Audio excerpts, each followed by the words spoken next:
by heat, which reached thousands of degrees, a monument recorded the passage of the blast. And burned into the pavement was the silhouette of one of the many who perished on that fateful day.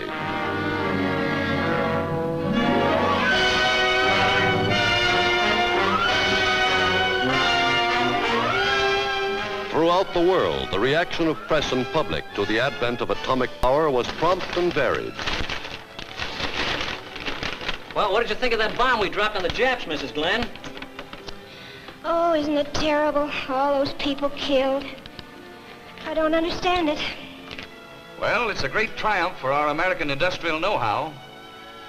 Science has overstepped the bounds of moral law in producing this diabolical weapon. The public, baffled by talk of protons, neutrons, isotopes, and isobars, flocked to atomic exhibits in search of understanding.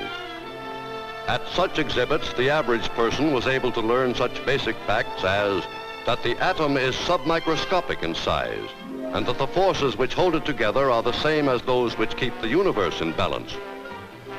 Around the particles which form the nucleus of the atom, other electrically charged particles called electrons constantly revolve like planets around the sun. It is within the nucleus itself that the cosmic energy is locked. To release this energy, laboratory machines generating millions of volts bombard the nucleus of the atom with particles, usually neutrons, driven at enormous speed.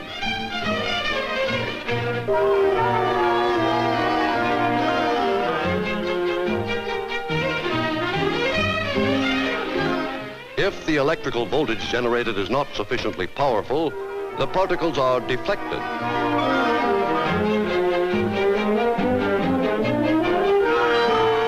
But as the voltage is raised to the proper amount, the particles reach the speed at which they are able to split the nucleus.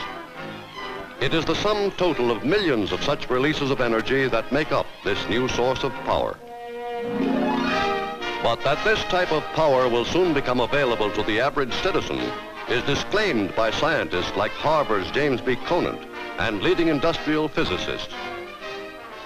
That is, I take it, Professor Wheeler, you feel this question of trying to beat the radiation by shielding is just one of those problems that no matter how much research you did on it, looks insoluble. Is that right? The fundamental principles of the process just simply limit us on what we can do. Well, therefore, that looks then, I take it everybody's agreed that the use of this power for automobiles and planes seems to be out of the question for technical reasons.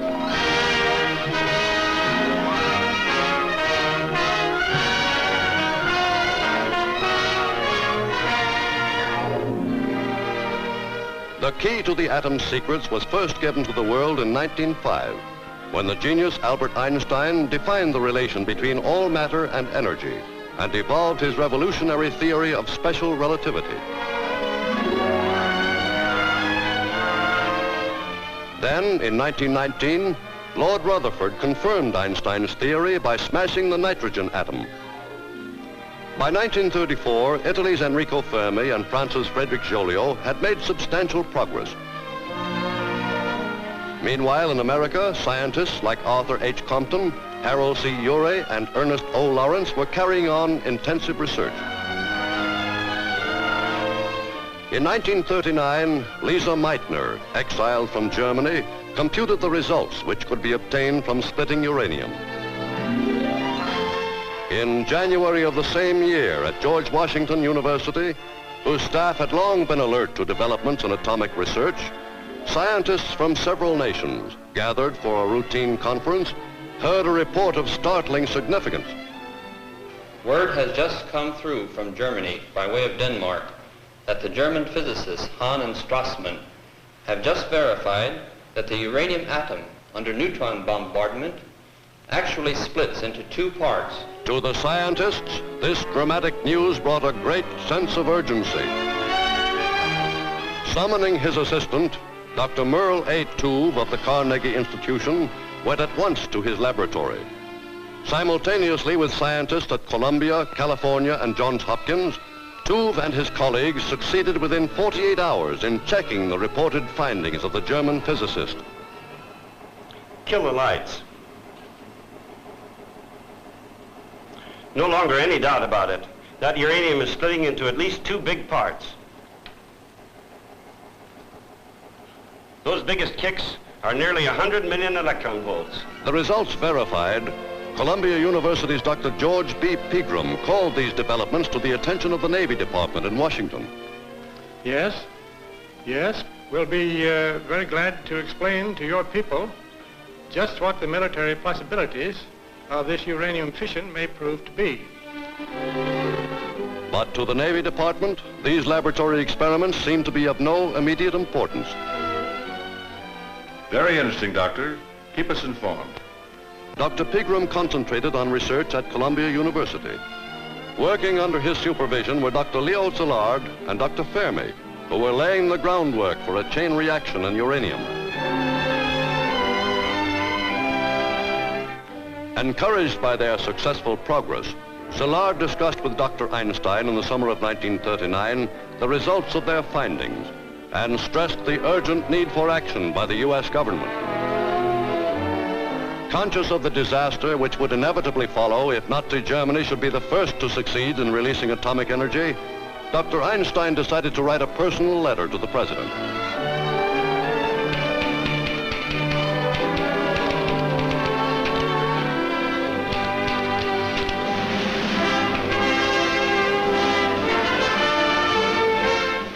Within a few days, the historic Einstein letter was taken to Washington by a New York economist, Alexander Sachs, who, through close acquaintance with Mr. Roosevelt's advisors, had easy access to the White House.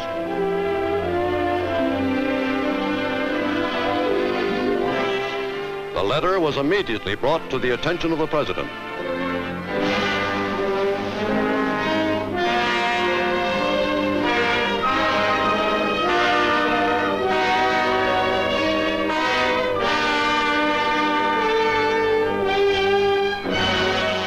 Recognizing the critical significance of Einstein's message, President Roosevelt signed an order appointing the director of the National Bureau of Standards, Dr. Lyman J. Briggs, as chairman of a special advisory committee on uranium.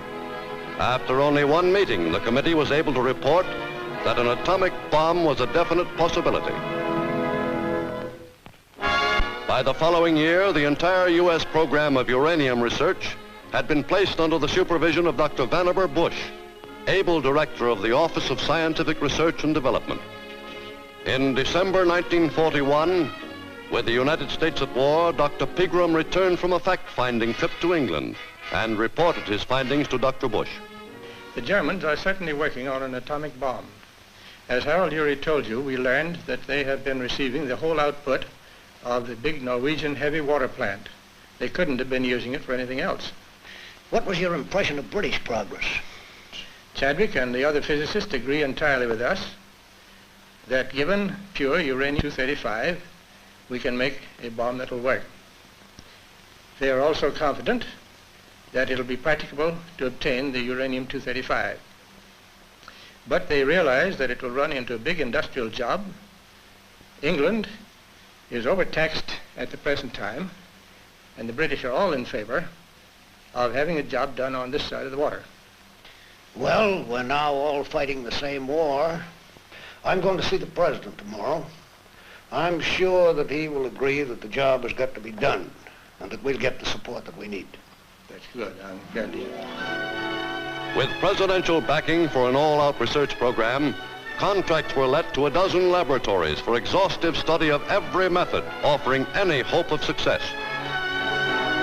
In September 1942, on recommendation of Dr. Bush, the U.S. Army Engineers' newly created Manhattan District, under Major General Leslie R. Groves, was assigned the task of expanding the laboratory experiments into huge industrial projects. Meanwhile, at the University of Chicago, in a secret laboratory set up within the walls of the stadium's squash courts, a dangerous and partly unpredictable experiment was undertaken. Dr. Fermi and his assistants, after months of arduous preparation, achieved the first controlled chain reaction in uranium fission.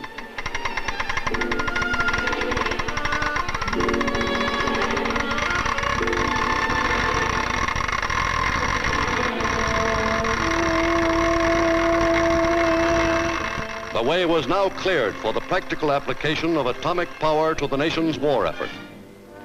At Oak Ridge, Tennessee, at Hanford, Washington, and at Los Alamos, New Mexico, mammoth plants were built for the production of fissionable materials and atomic bombs.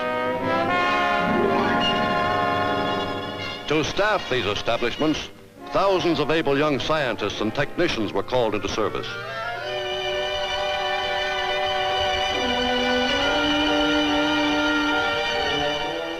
Yes, that's O-A-K, Oak Ridge.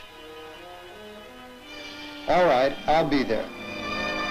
Virtually isolated from the outside world, new communities sprang up almost overnight as top priority materials and manpower were made available for the secret project. Oak Ridge, Tennessee, with 75,000 people, quickly became the 5th largest city in the state. Mobilized to carry out the most formidable engineering job in history were thousands of the nation's industrial firms of every size and type. To keep the most closely guarded secret of the war, technicians and even scientists were strictly limited to knowledge of the specific tasks to which they were assigned.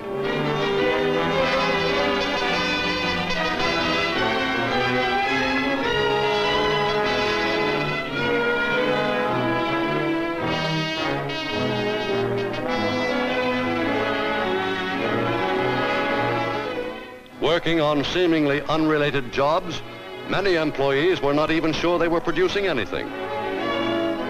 And few workers had any conception of the fabulous costs involved. Here it is, General Groves, plutonium. Well, that's the first time I've seen it, but if you don't mind, I wish you'd hold that under it, because after all, there's about $50 million in that test tube. Finally, after 3 years' work and an expenditure of $2 billion, the atomic experts were ready to test their first bomb. Before dawn on July 16, 1945, at the Alamogordo Army Air Base in New Mexico, a small band of military and civilian technicians waited nervously.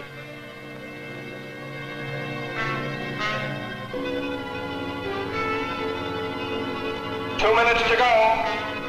Stretched out on the sand, tensely expectant, were General Groves, Dr. Bush, and Dr. Conant.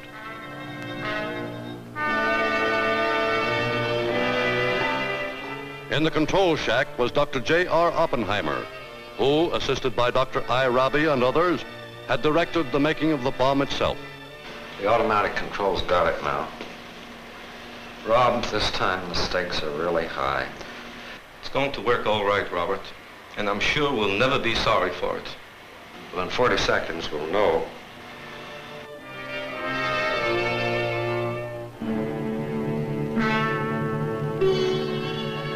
Minus 30 seconds. Minus 20 seconds.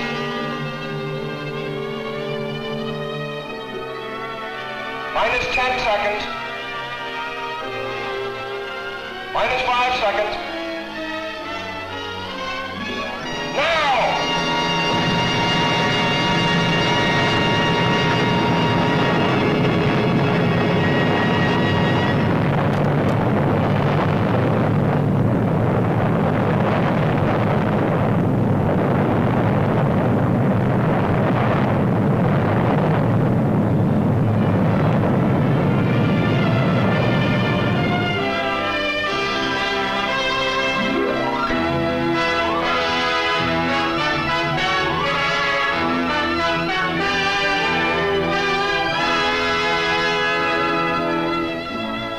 Today, by every means of publicity, U.S. scientists are seeking to arouse Americans to a realization that humanity cannot survive misuse of atomic power. From Princeton, New Jersey, the Emergency Committee of Atomic Scientists, headed by Dr. Einstein, has issued an urgent appeal for funds with which to educate the public. We scientists who released this immense power have overwhelming responsibility in this world life and death struggle to harness atom. We ask your help in this fateful moment as sign that we scientists do not stand alone.